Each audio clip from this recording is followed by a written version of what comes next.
Hello friend, আজকে তোমাদের পুরুলিয়ার আর একটা এপিসোডে নিয়ে এসেছি।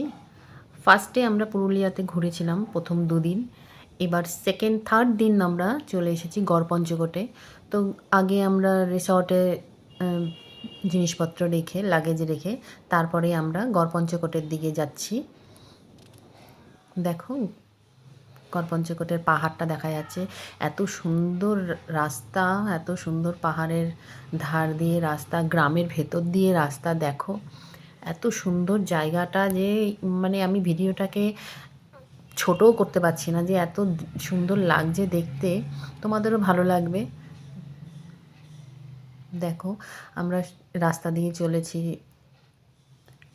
চারিদিকে কি সুন্দর গ্রাম্য পরিবেশ, গাছগাছালি, এত সুন্দর। দূর থেকে দেখা যাচ্ছে গড়পঞ্চকোট পাহাড়টা দেখা যাচ্ছে, তারই নিচে গড়পঞ্চকোট মন্দিরটা রয়েছে। তো চলো আমরা চলে যাচ্ছি।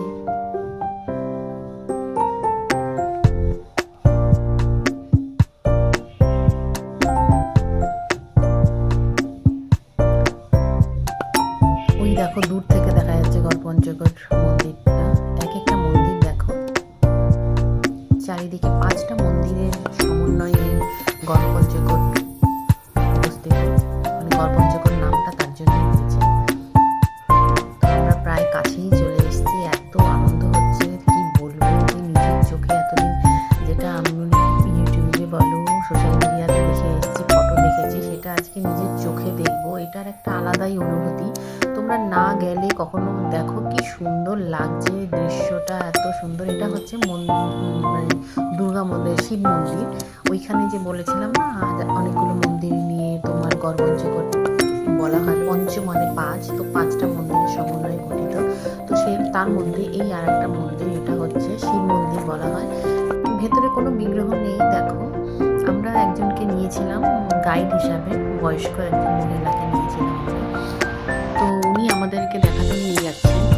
অ্যাকচুয়ালি নিজেরাও তোমরা ঘুরতে যেতে পারো, কিন্তু ওখানকার লোকেদের একটু হেল্প হয় এই আর কি। তো এটা হচ্ছে শিব মন্দির। ভেতরে আগে মানে অনেক বছর আগের এখানে শিব পুজো হতো। তো এখন আর সেই বিগ্রহ নেই, কিছুই নেই, এখন জাস্ট মন্দিরটাই শুধু তুমি পাবে দেখতে।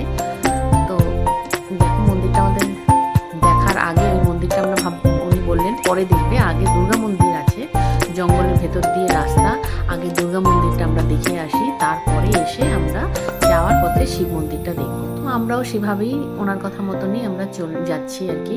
উনি দেখাচ্ছেন যে এই দিক থেকে গেলেই রাস্তাটা দিয়ে যাচ্ছে, যেটা সোজা বেরিয়ে গেছে, ওখানে রাম মন্দির আছে, যেটা আমরা যাইনি। উনি বলেছিলেন যে অনেকটা উপরে উঠতে হবে।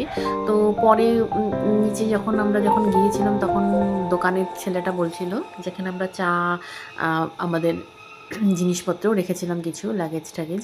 তো লাগেজ মানে ছোটো ব্যাগ ট্যাগগুলো রাখা ছিল ওনার কাছে। তো ওই ছেলেটা বলেছিল যে দেখতে পারতেন, ওটা বেশ ভালো লাগতো।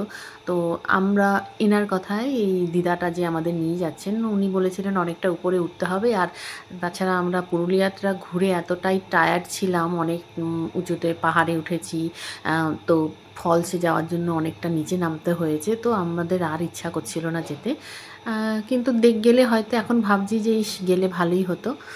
তো যাই হোক, আমাদেরকে উনি ওই জঙ্গলের ভেতর দিয়ে রাস্তা দিয়ে নিয়ে যাচ্ছেন দুর্গা মন্দিরে। দুর্গা মন্দিরটা একটু দূরে দেখা যাচ্ছে, দেখো। তো আমার যে ফ্রেন্ড ছিল সে জিজ্ঞাসা করছে এখানে এত দূরে মহারাজরা আসতেন, মানে আসতো কী করে এখানে। তো ওটাই আর কি, আমি আর ওই দিদা উনি দুজনেই বলছি মহারাজ কি আর নিজে হেঁটে হেঁটে আসতেন, ওনাদেরকে পালকিতে করে নিয়ে আসতেন, বা ওনার যে কর্মচারীরা ছিল, অধস্তন কর্মচারী, তারা নিয়ে আসতো। এই দেখো দূর থেকে দেখা যাচ্ছে মন্দিরটা, দুর্গা মন্দিরটা খুবই সুন্দর, কিন্তু খুব দুঃখের লাগছে দেখে যে এত সুন্দর আমাদের এখানে জিনিস রয়েছে সেগুলো মানে নষ্ট হয়ে যাচ্ছে, এগুলো এখন ধ্বংসাবশেষ হয়ে গেছে যদিও বা, কিন্তু তবুও যেটুকুনি রয়েছে ওইটুকুনি সংরক্ষণ করা উচিত। এত সুন্দর টেরাকোটার মন্দির দেখো, খুব সুন্দর টেরাকোটার কাজ করা রয়েছে মন্দিরটাতে। এখানেও বিগ্রহ নেই, কোনো মন্দিরেই বিগ্রহ নেই, কিন্তু এটা দুর্গা মন্দির, এখানে অনেক বছর আগে দুর্গা পুজো হতো, মা দুর্গাকে দেখা ছিলেন এখানে। তো ভেতরটাও চলো, ভেতরটাও নিয়ে দেখাবো। আগে বাইরে থেকে দেখো কি সুন্দর লাগছে মন্দিরটা দেখতে, মানে আবার দেখছি তো আবার আমার মনে হচ্ছে যাই আর একবার দেখে আসি, এত ভালো লাগছে। আর পুরো জঙ্গল এলাকা। এই সামনেটায় দেখো কিছু একটা ছিল রাজাদেরই আমলে, মানে কোনো কি বলে ওই চান টান করার জন্য কোনো বাথটাব আমি বলতে চাইছিলাম। তো যাই হোক সেরকমই কিছু ছিল, জানি না কিছু একটা হবে, উনিও বলতে পারলেন না ঠিক। তো দেখো দুর্গা মন্দিরটার ভেতরে নিয়ে যাচ্ছে, এত সুন্দর খিলানগুলো রয়েছে।